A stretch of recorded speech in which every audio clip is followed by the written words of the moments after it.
Ciudades Invisibles. Decíamos más temprano que íbamos a tener al diputado Gabriel Otero, diputado por el Frente Amplio. Han sido unas semanas súper intensas para todas y todos los diputados y diputadas de nuestro país, semanas de estudio, semanas de escucha, semanas de recibir delegaciones, semanas de pensar propuestas, de elaborar propuestas, de ir a fijarse en cada fuente donde fue sacada la información presentada. Semanas de rendición de cuentas. Se terminó en diputados. Hoy comienza en senadores. Pero nos dejó mucha cuerda para tirar de lo que pasó en diputados. Fue aprobada, lo dijimos también, la oposición no la votó, pero nos quedó una frase sobre todo del diputado Gabriel Otero, que por eso queríamos hablar con él, de esta rendición de cuentas o rendición de cuento. Buenos días, diputado, ¿cómo le va? ¿Qué tal? ¿Qué tal, Fernanda? ¿Qué tal, muchachos de la radio, la audiencia? Muchas gracias por comunicarse. Muy bien, aquí andamos. Diputado, ¿qué nos dejó esta rendición de cuentas? Bueno, la verdad que nosotros empezamos, si bien la última semana fue la más intensa, como tú bien decías, la discusión en las distintas sesiones y plenarios que tuvo la Cámara, empezamos hace 50 días, 50 y pico de días, con una discusión que empezó general y después artículo por artículo, sobre todo, y en esto quiero resaltar a los compañeros, digamos, titulares de la Comisión de Hacienda y Presupuesto integrada, que hicieron un trabajo profundo junto con los asesores para, bueno, tratar de desmenuzar esta rendición de cuentas y tratar de encontrar el hilo conductor y dónde estaban las carencias y, bueno, dónde podían estar también las fortalezas de la misma, ¿no? Realmente, ya viendo las primeras lecturas a los dos tomos y viendo el articulado, nos fuimos dando cuenta que esta rendición de cuentas era un cuento. Y no es simplemente una cuestión de gracia o de chiste, ¿no? Porque en realidad también encabezábamos cuando hablábamos de la tristeza que nos da que esta rendición de cuentas no llegue, una vez más, a los más vulnerables, a los más necesitados, a las políticas más sensibles, también a las políticas más sensibles, al desarrollo de políticas como vivienda, como educación, cultura, salud, que realmente se haya centrado en aquel gasto cero que decía el presidente, y después con ese tinglado del presidente haciendo la simulación que hacía fuerza para la inyección de los 250 o 260 millones de dólares que se puso, que siguen siendo gasto cero, como también ya lo hemos dicho, ya que el ahorro que tuvo este gobierno en plena pandemia de 600 millones de dólares no cubre ni la mitad de lo que ahorró el gobierno en pasividades, en jubilaciones, en el gasto público, en salario, ¿verdad? Entonces, realmente la rendición de cuentas dejó mucho que desear. Pasó sin pena ni gloria lo relacionado a vivienda. Vaya si en la campaña del 19 tuvimos que escuchar todos aquellas promesas de proyectos que eran perfectos, que decían no sabemos por qué no los hacen, de 50.000 viviendas, de asentamiento cero, de soluciones profundas para la vivienda y de vivienda en condiciones y de vivienda para los más vulnerados. Y bueno, a 2 años y medio, con esa cuestión también del tic-tac que le decíamos al gobierno, que ya pasó el 50% de su tiempo, por el tiempo que fue votado, no ha inaugurado un metro cuadrado. No ha inaugurado otra cosa que no sean aquellos planes que se venían ejecutando de administraciones pasadas y además los aplazó un año más. Eran muchas de esas viviendas que hoy se están inaugurando podían haber sido inauguradas en el mismo 2020 y 2021. Recuerdan aquel primer recorte del decreto 90-20, ¿verdad? Que sacó un 15% de pique, le sacó a los proyectos de vivienda. Lugares, voy a hablar específicamente de Montevideo, que como siempre digo es donde más conozco la realidad, pero aquellos barrios como Cauceglia, Rodolfo Rincón, y muchos otros lugares donde se debía haber terminado en tiempo y forma, las obras quedaron por la mitad. Es decir, no solamente no hicieron nada nuevo, sino que detuvieron. Bueno, en términos de educación, lo que están haciendo con la UDELAR realmente no tiene parangón, después de haber pasado las etapas que pasamos como país, después de haber sacado aplausos, merecidos aplausos, para los científicos, para los médicos. Bueno, queda por el camino el presupuesto, queda por el camino, y casi sacan además el fondo solidario, que por suerte en la última sesión del jueves para el viernes se pudo lograr un acuerdo con Cabildo Abierto, que entiendo que se dio una reflexión importante por parte de los diputados de Cabildo Abierto, que esperemos se sostenga en el Senado. Y bueno, se salvó ese dinero, que podrá ser discutible si es la mejor forma de la manera que llega a la UDELAR, pero era un dinero importante en infraestructura, para invertir en infraestructura. Después, lo de la cultura, Fernanda, que también lo hemos hablado en estos micrófonos. La Dirección Nacional de Cultura, a través de su directora, realmente deshizo las políticas culturales a lo largo y ancho del país. Y a mí me gustaría utilizar otra palabra. Me gustaría decir, bueno, discrepamos, se tuvo otra visión, pero realmente desahució las políticas culturales. Más de 90 centros MEC a lo largo y ancho del país, en pequeños pueblos, ciudades del interior, lugares donde los centros MEC en los últimos años se transformaron en un lugar de referencia para los vecinos. Desde una comisión de vecinos, encuentros de los barrios, donde se accedía a la cultura, y a la cultura sobre todo esa cuestión tan identitaria, ¿no? Donde se resaltaban las cuestiones identitarias de cada localidad. Más de 90 fueron cerrados, sin decir aguabá, y de un día para el otro además. Es decir, no fue una cuestión planificada, donde se fueron adoptando políticas que iban de una manera u otra tratando de suplantar otras, ¿no? Para eso se ganó el gobierno también. Podrían haber cambiado el perfil, pero no, directamente se cerró. Y es así que a los pocos meses de gobierno, en el 2020, nos presentaron un plan de centros nacionales de cultura, 59 obras, donde más o menos un tercio eran centros culturales grandes, así se le decía, por 2 metros cuadrados, otros medianos y otros chicos. Llegamos al agosto del 2022 y bueno, le decimos a la audiencia que no hay ninguno de los 59 hechos, y que los 6 de los cuales la directora dio cuenta en la rendición de cultura claramente son las mismas obras, el mismo edificio. Lo único que se hizo fue cambiar, se renombró, se cambió de nombre. Gabriel, en ese sentido, entonces, hay como sí, hay algunos aspectos importantes, ¿no?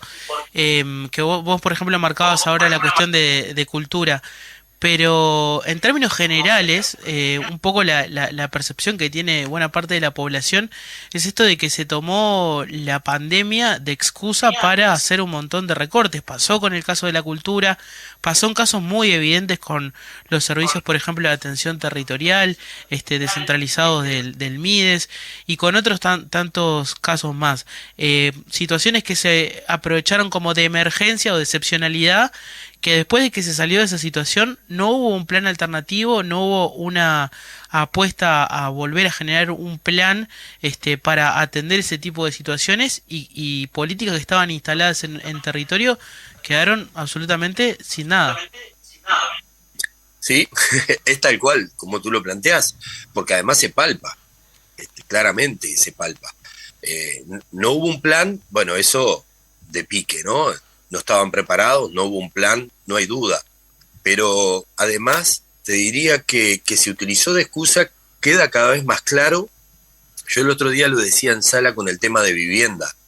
Yo estoy convencido que el recorte del decreto 90-20 en el caso de vivienda y viendo cómo evolucionó la economía y cómo se fue dando el gasto, fue absolutamente innecesario, pero provocado. Es decir, no solamente fue una mala decisión, fue una mala decisión que se adoptó a sabiendas que no era necesario. Entonces estamos frente a otra realidad, a otro escenario, ¿verdad? Una cosa es aplicar una política que vos podés decir, bueno, es una política equivocada, es un proyecto en el cual no comparto, pero aquí, deliberadamente, el recorte en cultura, en vivienda y en otras políticas fue hacia lo que, bueno, hacia la regla fiscal, hacia cumplir con determinadas metas que eran superiores, ¿no? Eran estadios superiores para el gobierno, que priorizó y que claramente además podrá gustar más, podrá gustar menos, pero lo anunció el presidente cuando habló del Maya Oro. El presidente ahí hizo una de más. Cuando habló, yo estoy del lado del campo, hablaba claramente de los grandes productores, no de los pequeños ni los medianos. Por eso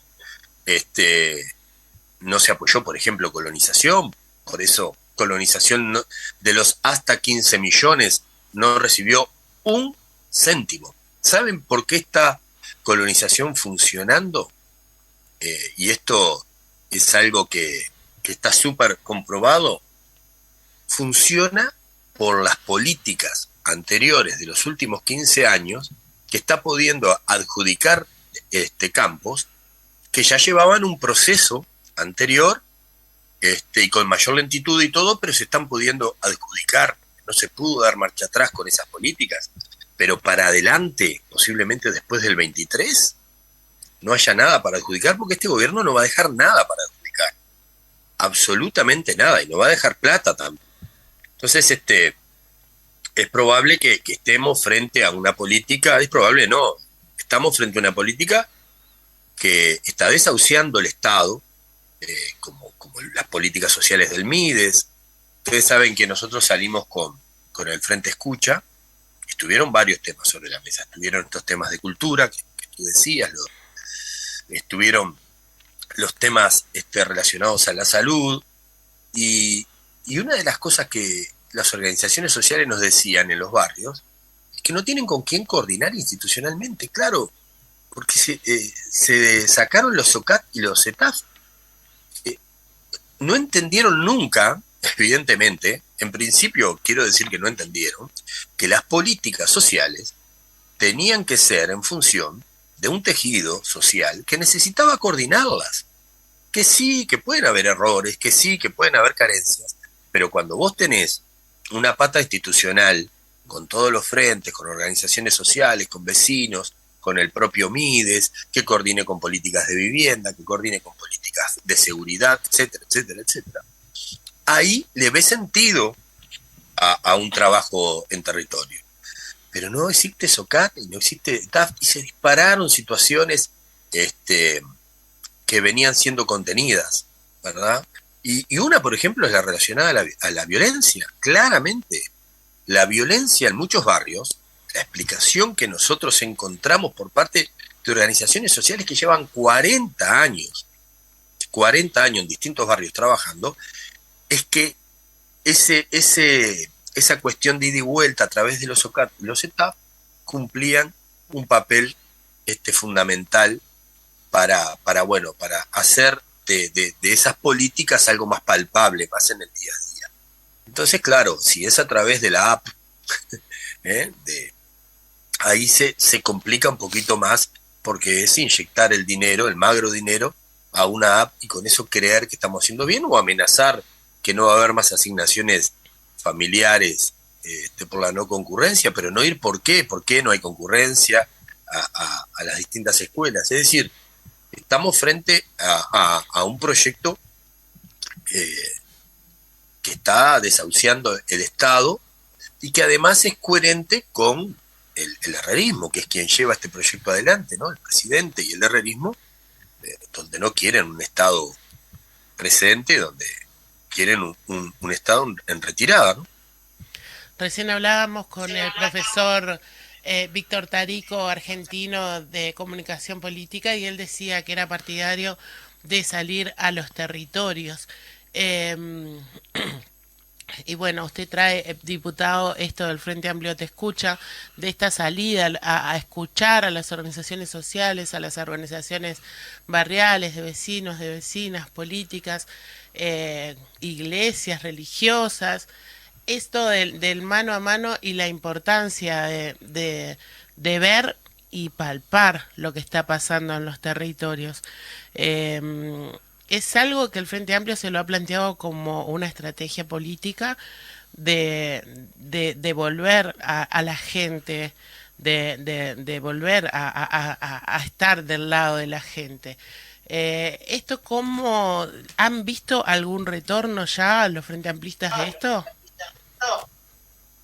Sí, bueno, en primer lugar eso, ¿no? El Frente Amplio se lo planteó y es algo que realmente era necesario y creo que eso saluda lo que ha sido la planificación de la presidencia del Frente Amplio, el equipo de presidencia.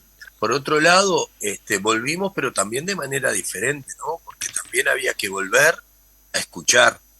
Yo creo que los 15 años de gobierno tuvieron puntos altos, hubo participación, pero no fue la participación de esa cuestión más sensible, que es la oreja un poco más abierta. Entonces el Frente Amplio está volviendo de esa manera también. Y el retorno ya se está viendo, porque las devoluciones que hubo, que fueron todas sistematizadas, absolutamente todas fueron sistematizadas. Yo participé en muchísimas y en todas ellas hubo compañeros que sistematizaron, están siendo tenidas en cuenta para lo que va a ser nuestro plan de gobierno, nuestro próximo congreso. Es decir, esto no cae en saco roto y creo que es el camino, es un muy buen camino que el Frente Amplio ha reencontrado de alguna manera, sobre todo pensando en los dirigentes del Frente Amplio, ¿no? A mayor responsabilidad, mayor responsabilidad. Creo que quienes tenemos una mayor responsabilidad tenemos que asumir que somos quienes debemos acercarnos. Y bueno, ese es el Diputado, Frente Amplio, ¿no? Es un fenómeno. Dígame. Yo no quiero que se nos vaya el tiempo sin preguntarle una cosa. ¿Se ha instalado el tema de la tibieza del Frente Amplio ante algunas situaciones? De la tibieza ante los sindicatos y los gremios marchando, de la tibieza ante esta situación crítica del pasaporte, del narcopasaporte, o como se quiera llamar, el tema que está sucediendo, que hoy van a ser interpelados los ministros. Yo hoy de mañana, más temprano, sugería que siguieran los canales de YouTube de las cámaras, tanto de senadores como de diputados. El tema de la tibieza fue instalado y la gente lo repite muchas veces, pero los senadores, diputados, dirigentes de la oposición están en la calle. El otro día lo veíamos a usted en la desocupación del IPA con otros diputados también. Estudian y sugieren y proponen, pero en el momento de levantar la mano el Frente Amplio sigue siendo minoría. ¿Cómo se puede ir contra esta sensación de tibieza que tiene la gente, que no tengo dudas de que ha sido implantada? Bueno, es una buena pregunta para contestar por lo menos por parte, ¿no? En primer lugar, el Frente Amplio está en todos los frentes, responsablemente, políticamente, dando batalla y además generando alternativas. Lo del puerto, que es una situación, de lo que tú planteabas, una de las situaciones que más me plantearon, bueno, pero el Frente Amplio, ¿qué ha hecho con respecto al puerto? Bueno, hizo 3 denuncias, ¿no? Hizo 3 denuncias. con respecto a Cardoso y la denuncia de corrupción del Ministerio de Turismo. Bueno, ahí por lo menos hay también 3 denuncias y ya está actuando la Fiscalía. Con respecto al puerto ya tuvo que ir Heber y si mal no recuerdo, Falero también. Es decir, actores principales del gobierno están pasando hoy día a 2 años y medio por Fiscalía por acciones de este gobierno. Entonces, hay que desandar ese camino de que el Frente Amplio está haciendo tibio, porque en realidad, como tú bien decías, Fernanda, cuando levantamos la mano, somos bastante menos, y bueno, sí, se pierde, pero de ninguna manera no se está siguiendo el día a día. Lo que está pasando ahora con la interpelación a Bustillo y a Heber es una acción que el Frente Amplio tomó en cuánto, en 10 días tomó, en 10, 12 días tomó la resolución de interpelar. Es decir, hay que desandarlo ese camino, es muy difícil. Yo sé que voy a caer en algo que es muy repetido y muy escuchado, que tiene que ver con que los grandes medios no nos incorporan en su agenda con todos los temas. Bueno, es lo que está pasando. Hay un 2-1 o un 3-1 en cuanto a cuánto sale el Frente Amplio con la fuerza mayoritaria, con el 40% de los votos del Uruguay, y cuánto sale el resto, los 5 partidos de la coalición. Tenemos ese problema, pero bueno, lo vamos a desandar caminando y lo vamos a desandar con acciones como la del FA Escucha. Pero no tenemos ninguna tibieza, creo que hemos sido firmes, muy firmes, y sobre todo hemos dado siempre alternativas, ¿verdad? No hay acá en el Frente Amplio una actitud demagógica como tuvimos que soportar durante los 15 años pasados, decirlo del asentamiento cero, por ejemplo, ¿no? O que la seguridad era un boleto. Ahora aparentemente se asumen que hay homicidios por tipo de venganzas, y de a poco también la ciudadanía va tomando conocimiento de las cosas y entendemos que se va a poder cambiar esa visión. Diputado Gabriel Otero, diputado del Frente Amplio por el MPP por Montevideo, muchísimas gracias por estar esta mañana en Ciudades Invisibles. Hoy recuerden que es la interpelación hecha por el senador Mario Vergara del Frente Amplio a los ministros del Interior y al canciller Bustillo. Miren los canales de YouTube, háganse ese favor de seguir la política de cerca, pero sobre todo es una forma de ahondar en la democracia, saber lo que pasa dentro del Palacio de Mármol. Muchísimas gracias por estar. Bueno, gracias a ustedes como siempre, saludos. Muchas gracias. Diego, nosotros nos vamos. Nos vamos ya, porque van a ser casi las 10, como siempre. Les dejamos varias recomendaciones. Por ejemplo, que visiten el centro de belleza de Macarena de Carvalho, nuestra gran amiga. Que tiene una promoción para la noche de la nostalgia, con peinado y maquillaje que está buenísimo. Espectacular. Visita obligada entonces para antes de del 24 de la noche del 24 de agosto. Y también, por supuesto, ahora como todas las mañanas nos vamos a desayunar a Bazar Café. Nos vamos a tomar un capuchino, a comer unos esconcitos calientes que nos hacen la mañana y nos dejan prontos para todo el resto del día. Ya saben ustedes que todos los contenidos de Ciudades están disponibles en el canal de YouTube, la Radio Cooperativa Hoy. Allí nos escuchan cuando quieran, en cualquier momento del día. Y será hasta mañana, si te parece, Fer. Nos reencontramos a las 9 de la mañana. Pero soñado, Diego Varela, soñado. Espectacular. Chau. Estás escuchando Ciudades Invisibles.